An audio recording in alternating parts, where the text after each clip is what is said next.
সেদিন খুলনায় এক মাহফিলে আমার বলছে, হুজুর স্বামী স্ত্রীর গন্ডগোল কেন হয় বলেন তো? স্বামী স্ত্রীর গন্ডগোল কেন হয়?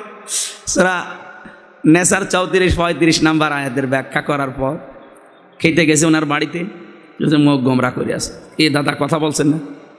বলছে, হুজুর আমার বর সাথে আমার গন্ডগোল হয়েছে আজকে, আপনি জানলেন কি করি? আমি জানবো কি করি? না, আপনি যা যা বললেন সব আজকে আমার হয়েছে। আমাকে কেউ বলে দিয়েছিল?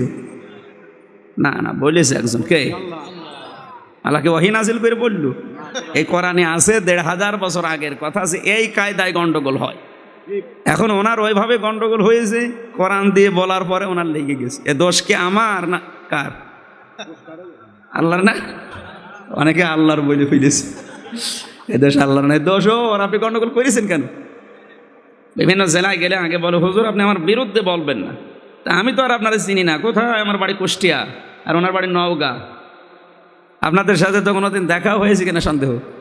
এসেই যে বলেন আমার বিরুদ্ধে বলবেন না, তাই আমি তো চিনি না আপনাকে, আপনার বিরুদ্ধে বলবো কি করি? কোরআনের কথা বলতে গেলে আপনি হয়তো ওই কাজ করেন, এই জন্য আপনার বিরুদ্ধে চলে যায়।